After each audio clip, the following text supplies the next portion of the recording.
Alors le document, donc c'est un PDF enrichi. C'est-à-dire que on n'a pas le document et toutes les annexes mises à côté. Il faut aller chercher, il faut passer par le document pour aller récupérer les différentes annexes. Ce qui rend quand même celui qui utilise le document plus acteur que simplement tout télécharger puis tout renommer, parce que la nomenclature peut être compliquée. Et donc c'était une volonté de la DGESCO d'avoir que ce document soit sous ce modèle-là. Ça permet aussi donc d'insérer parmi les liens des fichiers. Donc on va parler de Scratch, donc des fichiers de Scratch par exemple, mais aussi des petites vidéos, des PDF très nombreux. C'est un document, enfin le document maître fait 8 pages et un petit bout. En fait, il y a à peu près une centaine de pages si jamais on regarde l'intégralité du document. La structure est conforme à celle des autres documents ressources. Les objectifs, les objectifs sont rappelés évidemment et mis en perspective avec le programme. On s'intéresse également à la progressivité des apprentissages, et là je vais m'arrêter un petit peu parce que on est sur un document cycle 2 et cycle 3. Là j'ai pris à dessein simplement ce qu'on disait sur le cycle 1 et sur le cycle 4, parce que c'est vrai qu'il est difficile de savoir exactement ce qu'un élève sera capable de faire à tel ou tel niveau. Les élèves, comme les enseignants, ne sont pas au même niveau actuellement par rapport à toutes ces notions. Et c'est vrai que des choses que l'on va pouvoir aborder dans le cycle 2 vont grignoter un petit peu les objectifs du cycle 4, par exemple. Et donc il ne faut pas se l'interdire, parce que ce serait vraiment dommage de brider la créativité des élèves simplement parce que tel ou tel point figure dans les objectifs du cycle d'après. Alors, les stratégies d'enseignement, puisque justement on précise des choses, le document le rappelle, c'est bien un enseignement. C'est une initiation, mais ça reste un enseignement, avec des phases d'institutionnalisation, avec une phase de recherche très importante. Mais c'est bien, voilà, il faut pas.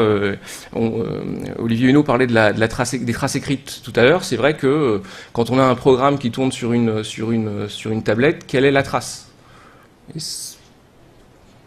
Donc il va falloir anticiper ça, que les élèves puissent raconter ce qu'ils ont fait, décrire leur production. La précision du langage, donc évidemment on parle ici de l'oral comme de l'écrit, mais bon, si jamais, là on s'intéresse à des déplacements, puisque le programme insiste sur les déplacements d'un personnage ou d'un robot, personnage sur un écran ou d'un robot dans une pièce, et c'est vrai que là on va retrouver le lexique correspondant à tout ce qui est déplacement. On retrouve pivoter, on va retrouver tourner, avancer, reculer, aller à droite, à gauche, donc pour ceux qui ont quelques problèmes de latéralité, ça peut être un peu délicat. Et il y a une difficulté supplémentaire qui s'est rappelée ici, qui est la différence entre déplacement relatif et déplacement absolu. Je me déplace par rapport à moi-même, ou je me déplace par rapport à des points fixes dans la salle, ou je me déplace par rapport aux points cardinaux. Et donc c'est vrai que ça, c'est quelque chose auquel il va falloir être très attentif, et c'est pour ça que dans ce document ressources, on a essayé, autant que faire se pouvait, de mettre des exemples à chaque fois en relatif et en absolu. Pour chaque outil ou support, on a essayé de faire en sorte qu'il y ait une prise en main de l'outil, sachant que parfois ça s'accompagne même d'une fiche descriptive de comment installer le logiciel.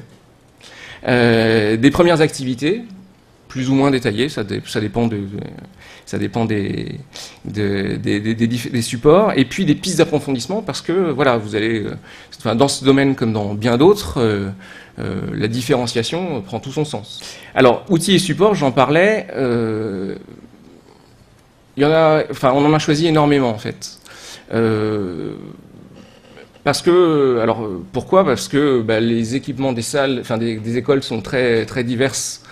Donc c'est la raison pour laquelle il y a quand même des activités sans écran en débranché, ce qu'on appelle en débranché.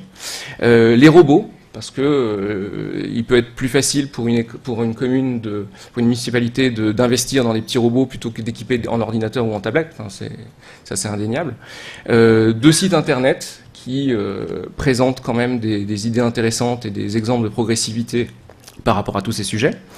De plus en plus d'écoles quand même sont équipées de tablettes, donc on a essayé de trouver un logiciel, donc on a opté pour Scratch Junior qui fonctionne sur tablette. Scratch de façon à quand même, si on n'a pas de tablette mais on a quelques ordinateurs, il faut utiliser Scratch, mais il faudra trouver des façons de le faire, des façons de dépasser des barrières comme l'utilisation de nombres négatifs, tout ce qui va être repérage sur la zone graphique. Voilà, donc on a essayé de pallier ces difficultés. Et puis GeoTortue, la tortue logo que vous avez connue peut-être il y a longtemps, et c'est vrai que on peut également faire des choses intéressantes. Et si vous avez des enseignants un peu anciens qui connaissent et qui appréciaient la tortue logo, à la limite, ça fait aussi une entrée intéressante. Alors, on va regarder quelques éléments, sans rentrer vraiment dans les détails. Donc sans écran débranché, donc pas de matériel informatique nécessaire. Cette fusée, elle va à gauche, à droite, elle monte, elle descend. Elle est par rapport à un déplacement absolu, elle est par rapport à la feuille. Pour aider aussi les enseignants, on a quand même mis des éléments de correction parfois. Ça peut aussi permettre, quand on a un doute, de regarder. On a essayé d'être le plus clair possible. La tournée du facteur. Donc là, on a une voiture. Donc la tournée du facteur, la voiture se déplace par rapport à elle-même. Là, on est dans le cadre de déplacement relatif. Et elle tourne d'un côté, elle avance. Voilà. Alors les robots, justement. Donc pour le choix des robots, c'est fait en fonction de ce qu'on avait à notre disposition. Donc on a ciblé 3 robots, la Bee-Bot, qui est la petite abeille jaune, la Blue-Bot, qui est la petite abeille qui n'est plus jaune mais bleue et transparente, et puis la Pro-Bot, qui est une petite voiture dans laquelle on peut glisser un stylo, et donc on va pouvoir faire des choses avec ça. On va pouvoir tracer... Alors, essayer de tracer des rectangles en programmant la Probot. Évidemment, il y a bien d'autres robots qui existent. Là, on a fait avec ce qu'on avait sous la main à ce moment-là. Donc voilà des exemples d'images qu'on trouve dans le document, pouvoir faire des petits labyrinthes. Là, on est avec les robots, on est dans un déplacement relatif. Le robot, la voiture par exemple, où l'abeille se déplace par rapport à elle-même. On voulait également parler de 2 sites internet, donc on les a présentés rapidement. C'était simplement pour dire qu'ils existent et dire qu'il y a des choses intéressantes. Code.org et Blockly.